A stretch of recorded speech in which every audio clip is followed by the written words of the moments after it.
نحمده ونصلي ونسلم على رسوله الكريم أما بعد فأعوذ بالله من الشيطان الرجيم بسم الله الرحمن الرحيم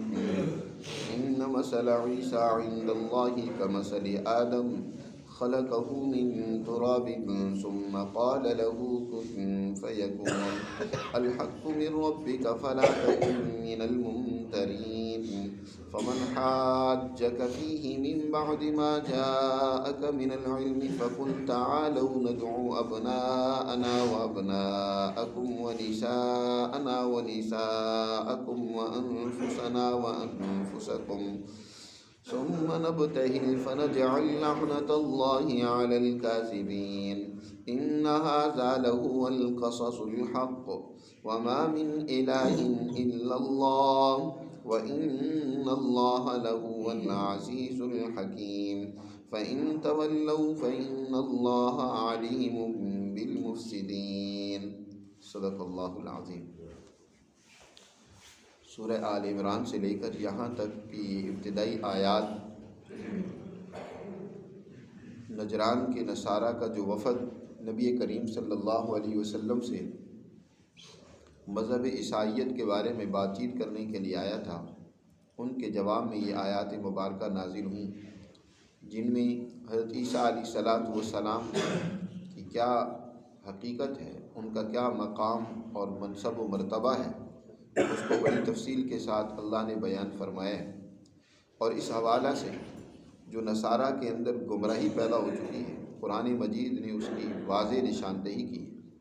اور یہ بات کھول کر بیان کر دی ہے کہ حضرت عیسیٰ علیہ السلام نہ ابن اللہ ہیں، نہ ثالث و ثلاثہ ہیں، نہ تو وہ اللہ کے بیٹے ہیں اور نہ ہی وہ تین خداؤں میں سے کوئی تیسرے خدا ہیں، بلکہ وہ تو عبداللہ ہیں، اللہ کے بندے ہیں اور اللہ کے رسول۔ اللہ کا ایک کلمہ خاص سے ان کی تخلیق ہوئی ہے اور وہ مریم کے بیٹے، وہ مریم جو عمران کی بیٹی ہے، ان سے حضرت عیسیٰ علیہ السلام کے اللہ کے حکم سے ولادت ہوئی ہے۔ یہ ولادت عام ولادتوں سے اگرچہ ہٹ کر ہوئی، لیکن وہ بھی اللہ نے ہی پیدا کیا، جیسے کہ اللہ نے آدم علیہ السلام کو پیدا کیا۔ یہ دنیا میں قانون تو اللہ کا یہی ہے، دستور الہی تو یہ ہے کہ ماں باپ ذریعہ بنتے ہیں کسی بچے کی ولادت کا، لیکن آپ یہ تو دیکھیں کہ سب سے پہلے انسان کو بغیر ماں باپ کے پیدا کرنے والا تو اللہ ہی ہے نا، ان کے لیے تو کوئی ماں باپ نہیں تھا۔ تو جس ذات نے بغیر ماں باپ کے آدم علیہ السلام کی تخلیق کی ہے، کیا وہ ذات ایک ایسی شخصیت کی تخلیق ہے جو خاص مقاصد کے لیے یا اب دنیا میں اپنی قدرت اور اپنی نشانی ظاہر کرنے کے لیے بغیر باپ کے اس کی ولادت کر دے؟ تو اس کا مطلب یہ تھوڑا ہی ہے کہ وہ خدا بن گئے یا اللہ کے شریک ہو گئے، اللہ کے بیٹے بن گئے، ان کا باپ علیاذ باللہ اللہ میاں بن گئے۔ اس کا مطلب تو یہ ہوا کہ پھر آدم کی ماں بھی اللہ ہوئی اور باپ بھی اللہ ہوئے۔ آپ دنیا میں دیکھیں گے کہ ہر چیز جب وجود میں آئی ہے، اس سے پہلے تو کچھ نہیں تھا، اللہ نے اس کو وجود سب سے پہلے اس مالک نے دیا نا، پھر اس کے بعد اللہ نے ایک قانون جاری کر دیا، اس قانون کے تحت وہ چیز وجود میں آتی چلی جاتی ہے۔ ایک بیج سے ایک درخت اور پودا ہوتا ہے، لیکن سب سے پہلا بیج یا سب سے پہلا درخت وہ تو قدرت نے بغیر کسی وسیلہ کے پیدا کیا۔ ایک حیوان دوسرے حیوان کی تخلیق کا، پیدائش کا ذریعہ بنتا ہے، ولادت کا ذریعہ بنتا ہے، لیکن سب سے پہلا حیوان جو اللہ نے بنایا تو اس نے اپنی قدرت کاملہ سے ابتدا میں بنایا، اس سے پہلے تو کچھ نہیں تھا۔ انسانیت اب دنیا کے اندر ان کا سلسلہ تو یہی ہے کہ ایک ماں باپ سے ایک بچے کی ولادت ہوتی ہے، لیکن سب سے پہلے انسان کو بغیر ماں باپ کے جیسے اللہ نے پیدا کیا، وہ بھی اس کی قدرت کاملہ ہے۔ آپ نے اس قانون کے تحت وہ اگر درمیان میں کسی ایک انسان کی تخلیق ایسے کر دیتا ہے جو عام قانون سے ذرا ہٹ کر ہے جی، تو اس میں تعجب کی کیا بات ہے یا نہ سمجھ میں آنے والی کیا بات ہے؟ چنانچہ ان آیات مبارکہ میں اللہ نے یہی حقیقت سمجھائی، فرمایا ان مثل عیسیٰ عند اللہ کمثل آدم، عیسیٰ علیہ السلام کی مثال اللہ کے نزدیک ایسی ہے جیسے آدم کی ہے۔ آدم کو بھی تو اللہ نے پیدا کیا ہے نا، بغیر ماں باپ کے پیدا کی ہے۔ تو تو جیسے ان کو اللہ نے بغیر ماں باپ کے پیدا کیا، عیسیٰ علیہ السلام کو بغیر باپ کے پیدا کر دیا۔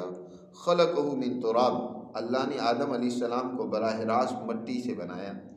اب مٹی سے بنانے کا مطلب یہ نہیں ہے قطعاً کہ بس اللہ میاں نے ایک پتلا بنایا اور اس میں روح ڈال دی تو وہ کھڑا ہو گیا۔ اس کے لیے بھی ایک پروسیجر ہے، مٹی کے اندر بھی ایک ارتقائی مدارج پیدا ہوئے، طے ہوئے، جن کا ذکر قرآن مجید نے دوسری جگہ پر کی ہے کہ من صلصال من حمإ مسنون، کہ کس طرح مٹی کے اندر جو ہے خمیر پیدا ہوا، اس کے اندر زندگی کے آثار اس قدرت کے قانون کے تحت پیدا ہوئے، اور پھر آدم علیہ السلام کے اندر روح پیدا کی گئی، ڈالی گئی۔ بہرکیف ان کی تخلیق ابتداء آدم کی مٹی سے ہوئی ہے۔ خلقہ من تراب ثم قال له کن فیکون، پھر اللہ تعالیٰ نے جب مٹی سے آدم علیہ السلام کی تیاری کا وہ تمام مرحلہ پورا ہو گیا تو ان کے لیے فرمایا کہ ہو جا، وجود میں آ جاؤ، کھڑے ہو جاؤ اور اپنے کام اور ذمہ داریوں کو پورا کرو۔ تو فیکون، تو اللہ کے امر کن کے تحت جو اللہ چاہتے تھے، جو مقصد تھا اللہ کا، وہ فوراً اس مقصد کے تحت آدم علیہ السلام وجود میں آ گئے اور کام کرنے لگے۔ الحق من ربک، تمہارے رب کی طرف سے حقیقت یہی ہے کہ عیسیٰ علیہ السلام بھی اسی طرح مخلوق تھے، ان کی بھی ولادت ہوئی ہے، وہ اللہ کے بیٹے نہیں یا خدا نہیں۔ فلا تکن من الممترین، اے پیغمبر آپ کو کسی قسم کا شک کرنے کی کوئی ضرورت نہیں ہے، کسی قسم کی عیسیٰ علیہ السلام کے بارے میں شکوک و شبہات میں مبتلا ہوئے عیسائیوں کی گمراہیوں کے نتیجے میں، ایسی کوئی ضرورت نہیں۔ آپ کے پاس علم قطعی یقینی آ چکا ہے، جو کچھ بیان کر دیا گیا ہے عیسیٰ علیہ السلام کے بارے میں وہی حقیقت ہے، لیکن اس کے باوجود یہ نہیں مانتے۔ فمن حاجک فیہ من بعد ما جاءک من العلم، اس علم قطعی کے آنے کے باوجود وہ آپ سے جھگڑا کر رہے ہیں، تو پھر ان کو سمجھانے کا ایک اور طریقہ ہے، اور وہ طریقہ مباہلہ کا ہے۔ نبی کریم صلی اللہ علیہ وسلم نے نجران، اہل نجران، یہ سنہ 9 ہجری کے اندر آپ نے مختلف ممالک، علاقے کے لوگوں کو خطوط لکھے تھے۔ آپ صلی اللہ علیہ وسلم نے نجران والوں کو بھی خط لکھا کہ دین اسلام کو قبول کر لو، اور عیسیٰ علیہ السلام کی اصل پوزیشن بھی بیان کی، اور فرمایا کہ دین اسلام کو قبول کر لو، نہیں تو پھر ہماری حکومت کو، ہماری اسٹیٹ کو، ہماری رٹ کو قبول کر لو۔ اگر تم دین نہیں قبول کرنا چاہتے، اپنے دین پر رہنا چاہتے ہو تو ٹھیک ہے، کوئی بات نہیں، لیکن رٹ ہماری چلے گی تمہارے علاقے میں، حکمرانی ہماری ہوگی۔ لیکن اگر اس کو بھی قبول نہیں کرتے ہو تو پھر جنگ کے لیے تیار ہو جاؤ۔ تیسری بات، پھر جنگ کرنی پڑے گی تمہارے ساتھ۔ اس کا مطلب یہ ہے کہ تم ہماری حکومت اور رٹ کو قبول نہیں کرتے ہو تو تم ہمارے مقابلے میں کھڑے ہو، تم ہم سے لڑنے کے لیے تیار ہو، تو پھر ٹھیک ہے، تم بھی لڑائی کے لیے تیار ہو، ہم تمہیں پہلے بتائے دیتے۔ جب وہاں کی حکومت کے پاس، نجران والوں کے پاس یہ حضور کا والا نامہ اور پیغام پہنچا تو انہوں نے، جو ان کا سربراہ تھا، حکمران تھا، اس نے اپنے تمام مشیروں کو پہلے جمع کیا، ان سے اس حوالے سے مشورہ کیا۔ ان سب نے کہا کہ ہمیں اتنی بات تو قطعی طور پر معلوم ہے کہ حضرت ابراہیم کے جو بیٹے اسماعیل علیہ السلام تھے، ان کی نسل سے نبی آخر الزمان صلی اللہ علیہ وسلم دنیا میں تشریف لائے ہیں، اور یہ جن صاحب نے ہماری طرف پیغام بھیجا ہے، ہماری طرف خط بھیجا ہے، یہ بھی حضرت اسماعیل کی اولاد میں سے ہیں، قریش سے ہیں۔ اب یہ تو ہم یقین سے نہیں کہتے کہ یہ وہی نبی آخر الزمان ہیں جن کا تذکرہ ہماری کتابوں میں موجود ہے یا کوئی اور ہے، لیکن اتنی بات ہے کہ نبی نے آنا ہے، اس لیے تحقیق کر لی جائے، ہو سکتا ہے یہ وہی پیغمبر ہوں، تو پھر ان کا مقابلہ کرنا، ان سے مزاحمت کرنا درست نہیں ہے۔ چنانچہ تمام مشیروں نے یہی بات اپنے حاکم وقت سے کہی۔ حاکم وقت نے پھر وہاں جو عیسائی مذہب کے جو پادری تھے، جو رہنما تھے، بڑے ان کا مقام و عزت تھی، ان کو جمع کیا، تقریباً 60 افراد پادریوں کے تھے، ان کو جمع کر کے فرمایا کہ تم جاؤ اور جا کر مدینہ میں اس پیغمبر صلی اللہ علیہ وسلم سے بات چیت کرو اور تحقیق کرو کہ واقعی یہ نبی ہیں یا کون ہے، یہ جو دعویٰ کر رہے ہیں، جنہوں نے ہمیں خط لکھا ہے کہ ہماری یا دین اسلام کو قبول کر لو، ہماری اطاعت قبول کر لو، یا لڑنے کے لیے تیار ہو جاؤ، یا ہماری حکومت اور ریٹ کو قبول کر لو۔ چنانچہ یہ 60 افراد کا وفد مدینہ منورہ میں حضور صلی اللہ علیہ وسلم کے پاس آیا عصر کے وقت۔ اس کی تفصیل پہلے بھی بیان ہو چکی ہے۔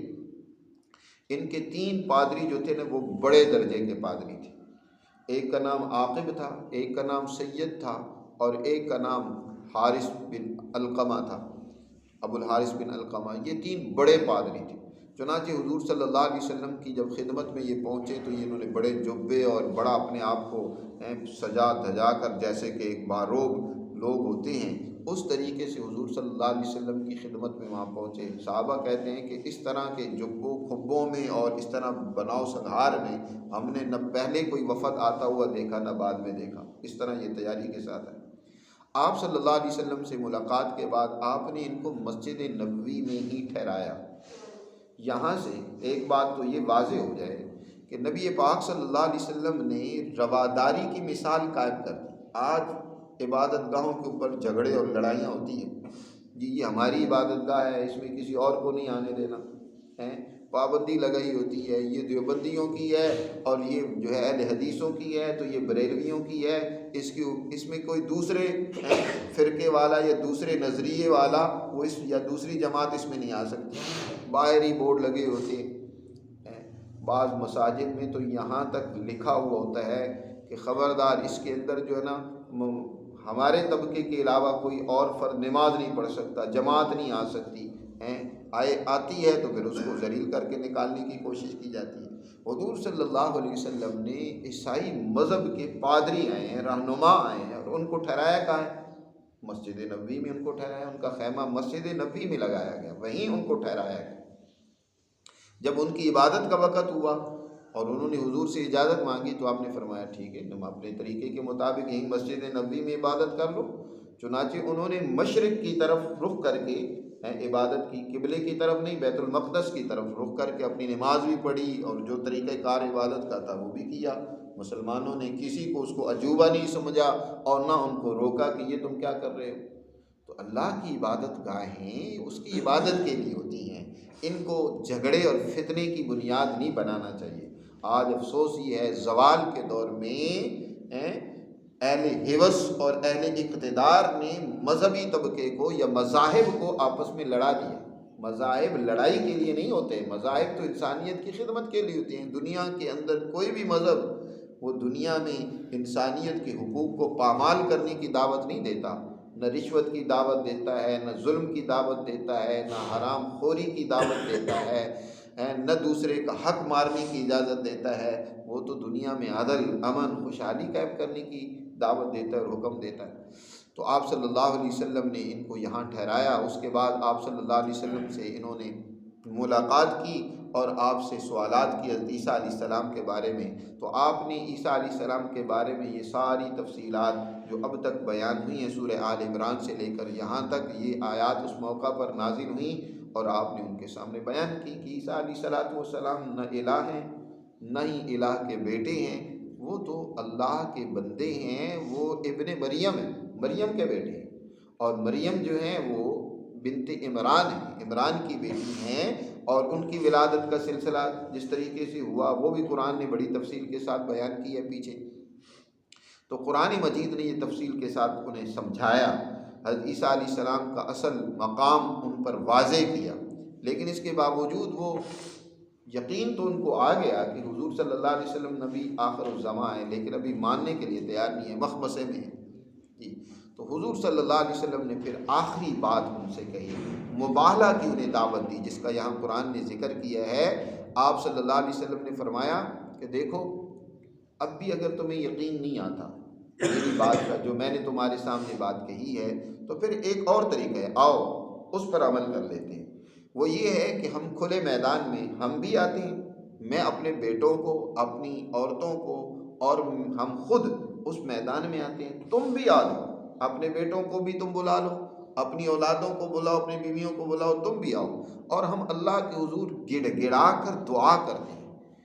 جو ہم میں سے جھوٹا ہو، جس کی بات درست نہ ہو، اللہ کی اس پر لعنت اور پھٹکار ہو. فنجعل لعنت اللہ علی الکاذبین، قرآن نے اس کا یہاں ذکر کیا. آپ نے فرمایا کہ فقل تعالوا فمن حاجک فی من بعد ما جاءک من العلم، اس علم قطعی کے آنے کے باوجود جو آپ سے جھگڑا کرتا ہے تو اے پیغمبر ان سے کہیے کہ تعالو آؤ تم ندعو ابناءنا و ابناءکم، ہم بلا لیتے اپنے بیٹوں کو، تم اپنے بیٹوں کو بلا لو، ونساءنا و نساءکم، ہم اپنی عورتوں کو لے آتے تم اپنی عورتوں کو لے آؤ، وانفسنا و انفسکم، ہم خود آ جاتے ہیں تم بھی آ جاؤ، اور ثم نبتہل، پھر اللہ کے حضور ہم آہوزاری کرتے ہیں، گر گڑا کر دعا کرتے ہیں، فنجعل لعنت اللہ علی الکاذبین، اور ہم اللہ کی لعنت اور پھٹکار کی دعا کرتے ہیں ان لوگوں پر جو جھوٹے، جھوٹوں پر اللہ کی لعنت اور پھٹکار ہو۔ آپ صلی اللہ علیہ وسلم نے ان کو اس کی دعوت دی، اس کو مباہلہ کہا جاتا ہے یا ملاعنہ کہا جاتا ہے کہ لعنت ایک دوسرے پر کرنا۔ آپ صلی اللہ علیہ وسلم کی اس بات کو اور دعوت کو سن کر انہوں نے حضور سے ٹائم لیا، انہوں نے کہا کہ اللہ کے رسول ہمیں ٹائم دیں، ہم مشورہ کر کے بتاتے ہیں۔ اب یہ جو پادری تھے، بڑے 2-3 پادری تھے، انہوں نے باقیوں سے بھی مشورہ کیا اور کہا کہ یہ قطعی اور یقینی بات ہے کہ یہ نبی آخر الزمان صلی اللہ علیہ وسلم ہے، اللہ کے سچے نبی، ہمیں اس بات کا یقین ہے، اور حضرت عیسیٰ علیہ السلام کے بارے میں بھی جو کچھ انہوں نے کہا ہے برحق وہی بات ہے۔ اب مسئلہ تو اصل میں یہ ہے کہ 2 ہی طریقے ہیں، یا تو ہم اس کو قبول کر لیں ان کی دعوت کو اور ہم اسلام میں داخل ہو جائیں، ایک طریقہ تو یہ ابو حارثہ نے کہا، اور دوسرا پھر طریقہ یہ ہے کہ اگر ہم قبول نہیں کرتے، کیونکہ قبول کرنے کی صورت میں انہیں ڈر یہ تھا کہ ان کو جو عزت حاصل تھی، جو مال و دولت وہاں کی حکومتوں سے مل رہی تھی، وہ بند ہو جانا تھا۔ وہ واقعہ پہلے میں بیان کر چکا ہوں کہ ابو حارثہ کا جو بھائی تھا قرظ، اس نے ابتدا ہی میں اپنے بھائی کی زبانی سے سن لیا تھا کہ وہ نبی سچے نبی ہیں، اور پھر یہاں کے واقعات و احوال وہ بھی ساتھ تھا، وہ جو ہے سمجھ گیا تھا اور وہ ایمان لے آیا تھا۔ لیکن اب ان کی عزت تھی، ان کو مال و دولت وہاں سے ملتا تھا، یہ لالچ ان کو حضور کی اتباع کرنے سے مانے اور رکاوٹ ڈالی ہوئی تھا۔ دنیا کا حرص اور لالچ انسان کو بس اوقات بہت بڑی بھلائی اور خیر سے محروم کر دیتا ہے۔ تو یہ کہنے لگے کہ اگر ہم نے مباہلہ کیا تو یقینی اور قطعی بات ہے کہ جو نبی سے مباہلہ کرتے ہیں اور جن پر نبی لعنت کرتا ہے تو وہ لوگ کبھی بھی بچ نہیں سکتے، ان کی اولادیں کبھی بڑی نہیں ہو سکتی اور بڑے ان کے کبھی بچ نہیں سکتے۔ اس لیے ہمارے لیے بچنا بڑا مشکل ہے، اس لیے ہم مباہلہ نہیں کرتے، ان سے صلح اور معاہدہ کر لیتے ہیں۔ چنانچہ حضور صلی اللہ علیہ وسلم کے پاس حاضر ہوئے اور حضور صلی اللہ علیہ وسلم کی منت سماجت کی کہ ہم آپ کے ساتھ معاہدہ کرتے ہیں، ہم آپ کی حکومت کو اور آپ کی رٹ کو قبول کرتے ہیں، آپ اپنے صحابہ میں سے کسی امانت دار کو ہماری طرف بھیج دیں جو ہمارے درمیان وہاں حکمرانی کرے اور حق کے مطابق ہمارے درمیان مالی جھگڑے اور فیصلے نمٹائے، اور ہم اس کی اطاعت کریں گے۔ چنانچہ آپ صلی اللہ علیہ وسلم نے فرمایا کہ ٹھیک ہے، تم اپنے مذہب پر رہنا چاہتے ہو تو ہمیں کوئی اعتراض نہیں ہے، تم اپنے مذہب پر رہو، لیکن ہماری حکومت کو پھر تسلیم کرنا پڑے گا۔ جیسے کہ انہوں نے کہا ہم تسلیم کرتے ہیں، تو آپ نے فرمایا کہ ٹھیک ہے، میں پھر تمہیں ایک بڑا دیانتدار اور آدمی دوں گا، تمہارے ساتھ بھیجوں گا، کل میں اس کا انتخاب کروں گا، کل دوپہر کو تم میرے پاس ظہر کے وقت آنا، تو ایک دیانتدار آدمی تمہارے ساتھ بھیجوں گا۔ حضرت عمر فرماتے ہیں کہ کبھی بھی میرے دل میں اس سے پہلے سردار بننے یا کسی علاقے کا ذمہ دار بننے کی خواہش نہیں پیدا ہوئی، لیکن اس دن میرے دل میں بڑی خواہش تھی، کیونکہ حضور نے ارشاد فرمایا سب سے بڑے دیانتدار آدمی امانت دار کو میں تمہارے ساتھ بھیجوں گا، تو شاید میں ہی وہ ہوں دیانتدار یا امانت دار، اور حضور میرے انتخاب فرمائیں۔ حضرت عمر فرماتے ہیں کہ میں دوسرے دن ظہر کی نماز کے لیے سب سے پہلے مسجد میں پہنچ گیا کہ حضور کی نظر میں آ جاؤں، اور مسجد میں بیٹھے ہوئے نماز پڑھ رہے تھے، نماز کے بعد بھی حضور صلی اللہ علیہ وسلم ہماری طرف متوجہ، تو میں بار بار اٹھتا، اپنا سینہ ذرا اونچا کرتا کہ حضور کی نظر میرے اوپر بھی پڑے، لیکن حضور صلی اللہ علیہ وسلم نے ہر ایک سے الگ کام لینا ہوتا تھا۔ حضرت عمر کی الگ ذمہ داریاں وہاں مدینہ میں تھیں، مرکزی حکومت کے وہ نمائندے تھے، اگر ان کو بھیج دیا جاتا تو یہاں خلا پیدا ہو جاتا۔ چنانچہ آپ صلی اللہ علیہ وسلم نے حضرت ابو عبیدہ بن جراح رضی اللہ تعالیٰ عنہ کو بلایا، جن کو امین حاضر الامہ کہا جاتا ہے کہ اس امت کے امین امانت دار ہیں۔ حضور صلی اللہ علیہ وسلم نے فرمایا کہ تمہیں بھیجا جاتا ہے اس وفد کے ساتھ، اور نجران یہ علاقہ یمن کا، وہاں جا کر جو ہے تم ان کے درمیان میں حکمرانی کرو گے اور ان کے صحیح فیصلے کرو گے، ان کے معاملات کو سلجھاؤ گے، اور اسی طرح ان کے اوپر جزیہ مقرر کیا ہے جو یہ سالانہ دیا کرتے تھے، یعنی رجب میں کچھ دیا کرتے تھے اور کچھ سفر کے مہینہ میں، سال میں یہ 2 دفعہ آدھا کر کے یہ جزیہ دیا کرتے تھے، انہوں نے ٹیکس دینا قبول کر لیا اور اسلام کی اقتدار اور حکومت کو اور ریٹ کو انہوں نے قبول کر لیا، تو اس طریقے سے یہ اپنے علاقے میں واپس چلے گئے۔ تو قرآن نے یہاں اسی کا ذکر کیا، اس مباہلہ کا، اور فرمایا ان ھذا لہو القصص الحق، بے شک یہ جو کچھ تمہارے سامنے بیان کیا گیا ہے یہ بیان برحق ہے، سچا بیان ہے، اس میں کوئی کسی قسم کا شک نہیں ہے، اور یہ بات بھی یقینی ہے کہ وما من الہ الا اللہ، اللہ کے سوا کوئی معبود نہیں ہے، معبود صرف اللہ ہی کی ذات ہے۔ ایک دوست کچھ دن پہلے ذکر کی فضیلت ہم بیان کر رہے تھے عصر کے وقت، تو وہ دوست کہنے لگے کہ جی آپ نے ذکر کی فضیلت بیان کرتے ہوئے لا الہ الا اللہ کی فضیلت بیان کی ہے اور محمد الرسول اللہ صلی اللہ علیہ وسلم کی فضیلت بیان نہیں کی۔ بھئی دیکھو، ذکر لا الہ الا اللہ ہے، اور یہی تمام انبیاء علیہ السلام نے اسی کی دعوت دی ہے، اسی بات کا اقرار ہے۔ محمد الرسول اللہ صلی اللہ علیہ وسلم کی شہادت ہے، اس کا ذکر نہیں ہے، اس کا اقرار ہے کہ محمد صلی اللہ علیہ وسلم اللہ کے رسول ہیں۔ حضور کے لیے درود ہے،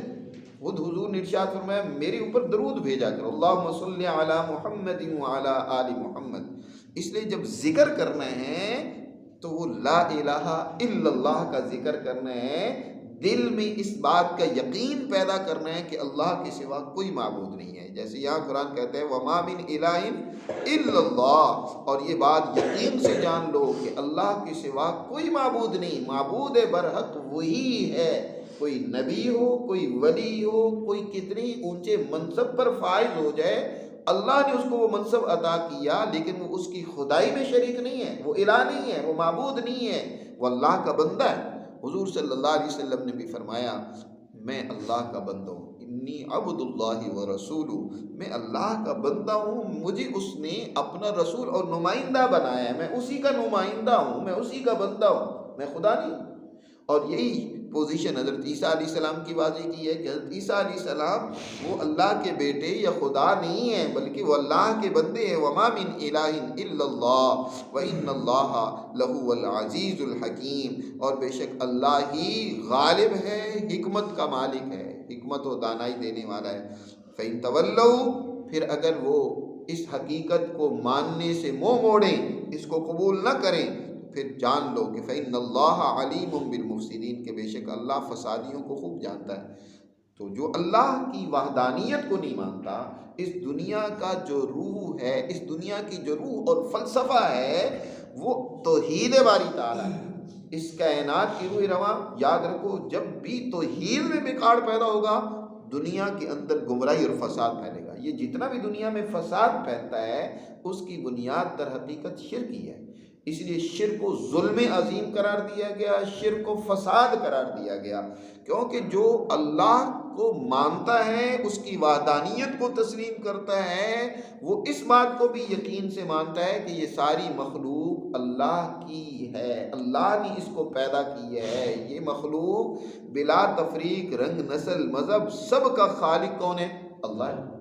جب سب کا خالق اللہ ہے تو اب پھر اس کی مخلوق پر ظلم کرنا، اس کی مخلوق میں تفریق کرنا، اس کی مخلوق میں تقسیم کرنا، جیسے ایک خاندان میں 5-7 بچے ہوں تو وہ سب اس خاندان کے بچے ہیں، اب ان میں تفریق پیدا کی جانے لگے،